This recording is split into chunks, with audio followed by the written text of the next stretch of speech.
अब बनियाओं को क्या चाहिए? लाभ। पैसा मतलब लाभ चाहिए, किसी भी चीज में लाभ बता दो। तो हम आपको लाभ की बात बता रहे हैं। लाभ की बात इसलिए बता रहे हैं क्योंकि अब भाई जिसको जिस बिजनेस में लाभ हो जाता है तो दूसरे को शेयर करता है ना, भैया ये काम करके देखो बहुत अच्छा है, आपको भी बढ़िया मिले। तो हम आपको लाभ बता रहे हैं क्योंकि हमने खुद अनुभव करके देखा, एक्सपीरियंस करके देखा। हम आपको बता रहे हैं इसमें बड़ा लाभ है। क्या लाभ है? तन की तंदुरुस्ती, मन की तंदुरुस्ती, धन की तंदुरुस्ती। कोई भी ऐसी चीज नहीं है जो गौ माता कृपा करके न दे सके। सब कुछ अपने आप कराती है, अपने आप। आज 12-13 साल तो हमको हो गए अनुभव करते करते कि कब कहाँ कैसे। कई बार तो ऐसा भी हो जाता है कि लगता है कि अब अगले महीने तो गड़बड़ हो जाएगी, मतलब कैसे चलेगा। और फिर ठाकुर जी ऐसी कृपा, गौ माता ऐसी कृपा करती है कि अपनी व्यवस्था, अपना जुगाड़ पता नहीं कहाँ से कैसे करा लेती है, अपने आप करा लेती। अरे भैया, और क्यों ना कराए? कौन दुनिया में ऐसा कौन सा जीव है?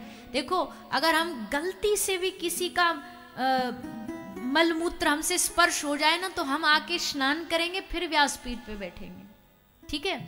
लेकिन अभी हम जब व्यासपीठ पे बैठे तो यहाँ हमारे गले में क्या पड़ा है? ये किससे बनी है जानते हो? गोबर से, गाय के गोबर से। अब अगर देखा जाए तो इसमें क्या होता है, आदमी कहता अरे अरे स्पर्श कर लिया, नहाओ स्नान करो, हाथ धो, किसी का मली तो है देखा जाए तो। लेकिन केवल एक गाय का दुनिया में ऐसा गौमूत्र है, गोबर है, जिसको अपवित्र नहीं बल्कि तुम्हारी अपवित्र घर को पवित्र करने के लिए गाय के गोबर का चौका लगाया जाता है।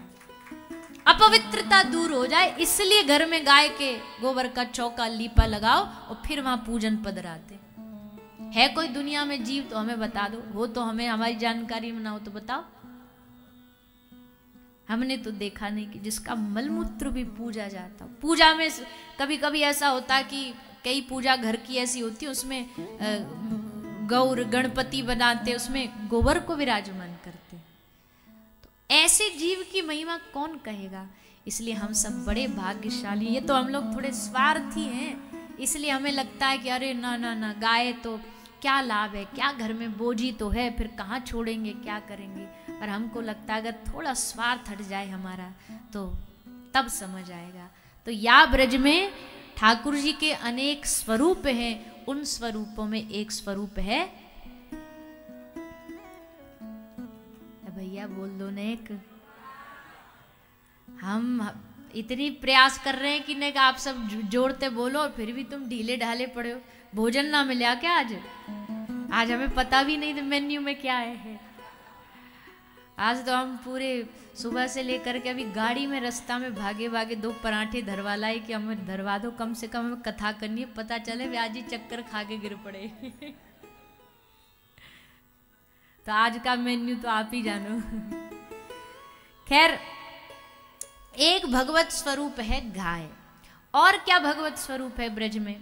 एक भगवत स्वरूप है श्री यमुना महारानी। ये भी भगवत स्वरूप है, हमारी श्री जी का स्वरूप है। यद्यपि पटरानी है, श्री जी की दास हैं, लेकिन कितने संप्रदाय, कितनी परंपराओं में श्री यमुना महारानी को साक्षात श्री जी के रूप में ही पूजा जाता है, उनकी आराधना करी जाती है। तो वो भी ब्रज में एक पहचान है।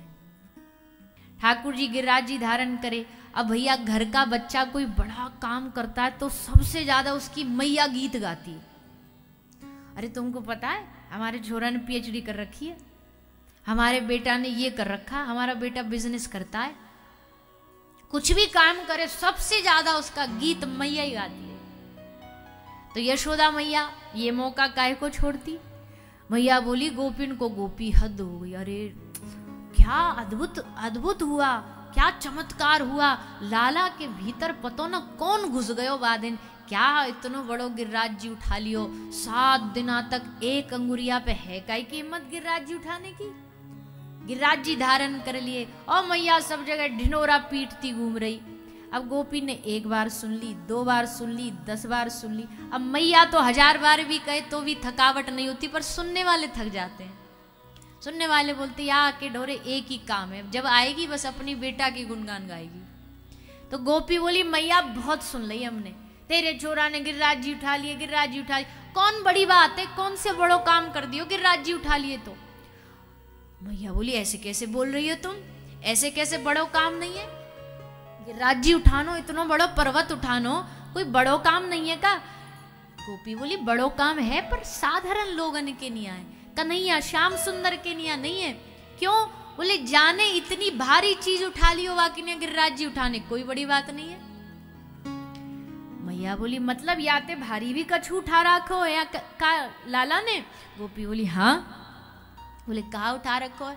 तो ब्रज की गोपी, तो भैया ब्रज की लीला तो ऐसी होती है। ब्रज की गोपी मुस्कुरा के बोली कि मैया जाने गिरिराज उठा लिए कोई बड़ी बात नहीं। क्यों? क्योंकि जाने हमारी श्री किशोरी जी के नखरे उठा लिए हो, वाकई नहीं गिरिराज उठाने बड़ी बात नहीं है। क्योंकि दुनिया में सब कुछ डेले पर किशोरी जी के नाज अंदाज वैसे तो भोरी भारी हैं, वैसे तो करुणामयी है, कभी कोई क्रोध करती नहीं, पर रस को बढ़ाने के लिए मान तो खूब करती है। माननी है इनका एक नाम। ठाकुर जी मनाते रहते हैं